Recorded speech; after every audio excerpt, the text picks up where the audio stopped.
Davy साहब बोल रहे थे क्या हम कोई कंपनी नहीं चला रहे हैं, तो निहाल साहब जब भी खड़े होते थे तो ये बोलते थे साथियों, सबको साथ लेके चलते थे। वो उनका उसूल ही था। जब इतना वो आगे किया, जब 72 में वो गिरे और वर्करों की मीटिंग लिया कि हम वो किसकी वजह से आ रहे, तो उस वक्त कहा गया कि कारखानेदार वालों की वजह से आ रहे। तो वो मजदूर तहरीक शुरू किए।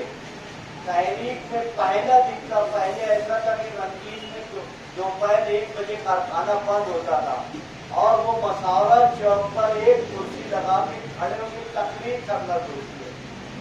और जब पहले दिन तकरीर कर रहे थे तो एक मजदूर खड़ा होकर सुन रहा था और एक हफ्ते के अंदर पूरे शहर को मजदूर को इकट्ठा कर दिया। ये आगरा रोड, यहाँ ये पेट्रोल पंप की टाकी पड़ी हुई थी, उसको आगरा रोड पे रख के आगरा रोड बंद कराई गई, फायरिंग हो गई, एक बंदे की आंख चली गई। ये एक हफ्ते के अंदर किया गया है। अल्हम्दुलिल्लाह हमारे पास अभी पार्लियामेंट है, फिर और इलेक्शन है, अभी 4 महीना है और 4 महीने में हम जैसे मुस्तकीम भाई ने कहा, हम दिवाली बाद हर सरकारी ऑफिसर की ईट से ईट बजा देंगे। हमने कभी भी शहर में कोई भी तहरीक शुरू की है तो अल्हम्दुलिल्लाह आपके ताउन से हम कामयाब रहे। चाहे पावर लूम 7 दिन बंद कराना हो, चाहे निहाल साहब के साथ एक्साइज ड्यूटी का पावर लूम 23 दिन बंद कराना हो, कोई भी मामला हो, हम कामयाब हो जाते क्योंकि हमारे अंदर जुलूस था, हमारी नीयत साफ थी। कोई लीडर ये बोला यार हमने लाए, हमने बेच डाले, तुमने लाए तो तुम ना हमारा बस कर चले तो नारू शंकर का किला भी बेच डालेंगे। ये बेचने के जाते हैं, हमको बेचेंगे, हम तुमको घर बैठा देंगे। ये बात ध्यान रखना, ये शहर नाइंसाफी बर्दाश्त नहीं करता है। अगर कोई ये बोलता है कि मैं इस शहर में 1 जलसा लेके 2 जलसा लेके तमाम लोगों को मैं हमवार कर दूंगा, तो वो दिन गए। अब समाजवादी का मर्द मुजाहिद अबू हाशिम आजमी जो हर मर्तबा इस शहर के लिए, इस कौम के लिए आवाज उठाता है, हर चीज बोलता है। पर हमारे जब 12 नवंबर का मामला था तो हम दावतनामा बांट रहे थे, तो बहुत सारे लोगों ने ये कहा कि जुम्मा का दिन है, आप लोग नहीं कर सकेंगे। तो हमने कहा कि ये रसूल की बात है, ये तुम्हारे हमारे घर की बात नहीं है। हमने देखा कि दोपहर 2 बजे तक का हमारा जो बंद था 100% कामयाब था। जिन लोगों को सियासी दुकान उलटने वाली थी, उनकी दुकान बंद होने वाली थी, उन्होंने साजिश करके पथराव कराया और इस शहर में हम सब ऑर्गेनाइजर को फंसाया। आईजी साहब ने बयान दे दिया कि ऑर्गेनाइजर आए और वो चले गए। कुसुम्बा रोड से जो जुलूस आया उन्होंने ये सब काम किया। यहाँ पर बात आया हो जाती है, मगर सरकार कांग्रेस और एनसीपी की थी भाई। और किस तरह हमारे लोगों को फंसाया गया, बैठकर कौन लीडर, कौन जाकर दबाव डाला कि रात को 12:05 के बाद हम सब लोगों का नाम लिखा गया। ये FIR में लिखा है, याद रखो भाई।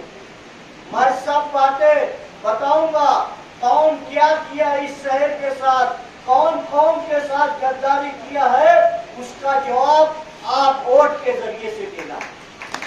यही हथियार है आपके पास। आपको बताना है कि तुम हमारी वोटों से आते हो, ना कि तुम जो है हमारे ऊपर राज करोगे, गलत करोगे, राज करोगे। ऐसा हम चलने नहीं दिया जाएगा।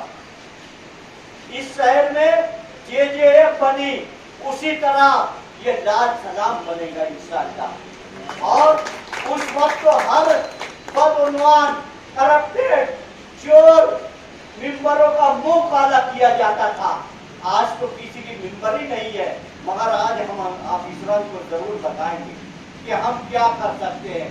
अगर आप लोग का साथ रहा, आप लोग ये चाहते हैं कि आपको शहर का मुस्तकबिल आपके साथ रहे, आपके बच्चों का मुस्तकबिल साथ में रहे।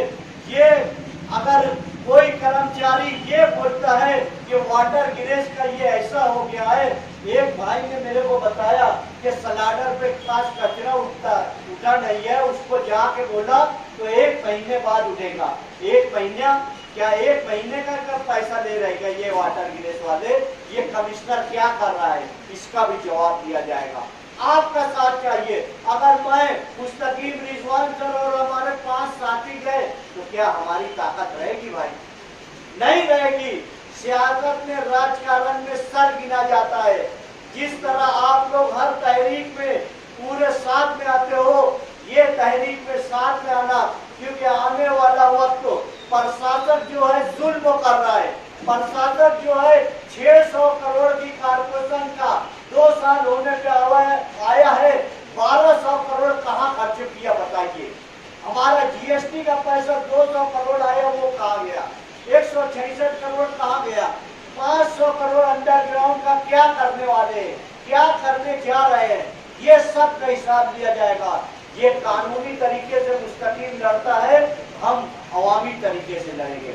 हम हर तरीके का हर साथ चाहिए। हमारे पास ऐसा जो है ज्यादा वर्कर चाहिए।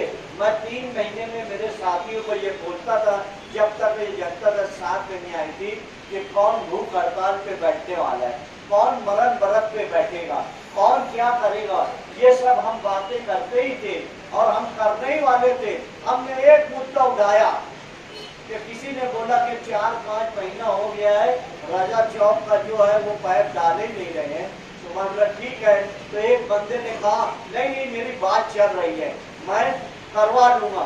1 हफ्ता 2 हफ्ता में भाई साथियों को बोला ठीक है, इनको करवा लेने दो अगर इनकी बात चल रही है।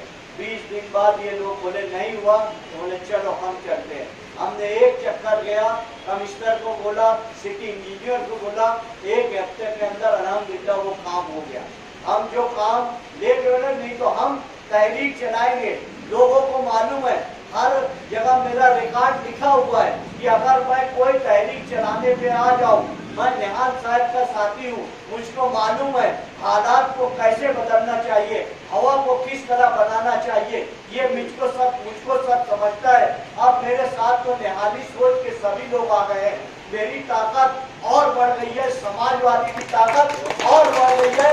आप ये मत समझो, आप अब ये समझो कि इस शहर की सबसे बड़ी ताकत इंशाअल्लाह ताला समाजवादी पार्टी सलाम रहेगा। ये तुमको हवा बनाना है, तुमको बात करना है कि कौन लीडर कहीं जुल्म हुआ कहाँ पहुंचा, कौन लीडर देहात में कोई बात हुई कौन पहुंचा। अबू हासिम आदमी पहुंचा ना भाई, ये पिंटू भाई बैठे हैं, ये बहुत बड़ा जलसा देने का बोल रहे थे, मगर अभी हमने मराठा आंदोलन का सपोर्ट किया, उसके साथ मुस्लिम रिजर्वेशन भी मांगा, तो ये बोले कि यार अब हम थोड़ा रुक कर करेंगे, क्योंकि वो जो लीडर है पार्टी वो वापस 15 नवंबर से वापस निकलने वाला है। इसलिए हम हमारे बिरादरान वतन की तहरीक को देखते हुए ईदगाह पे अब कभी जलसा नहीं करेंगे, मगर आपकी जिम्मेदारी इस तरफ बढ़ गई है। आपको इस तरफ 65 से 70 वार्ड है, उन 65 से 70 वार्ड जब हम ये कारपोरेशन हद वार्ड कर रही थी, जब हमने कहा था, लिख कर दिया था कि भाई पहले तुम पवारवाड़ी का तो करो, हसनपुरे का तो करो, क्योंकि ये बालेगांव शहर के अंदर है। अभी तुम कच्चा एरिया ले लोगे तो कितना काम करोगे? 20 साल से ज्यादा उसे एमएलए है, तुम दयाना मालदा दरेगांव से जाकर देखो क्या कर रहा है। हमारी तालीम की जगह जो है एमएससी कॉलेज उसके ऊपर 66 केस करवा रहा है। ये हमारा दुश्मन है मुस्तकबिल का कि दोस्त है, ये भी हिसाब बताना है। आपके साथ गयाना मालदा दरे गांव के लोग जो हैं और यहाँ से धूलिया तक के जो लोग हैं वो लोग ध्यान रखे कि यार तुमको जो है कौन बचा सकता है, तुम्हारी बहुत बात जो है असेंबली और पार्लियामेंट में कौन रख सकता है, ये फैसला करने का वक्त रहेगा। भले से हम कम पड़ेंगे, हमारी 5 लाख वोट है पार्लियामेंट के अंदर, मगर वो किसी को जिताने और हराने के बराबर है। आप अगर घरों से निकल गए तो ये लोग सोचने पर मजबूर हो गए हुए। कर्नाटक का इलेक्शन आपके सामने है, वो समझ लीजिए आपको क्या करना है, आपको और जल्द से मैं आपको बताया जाएगा।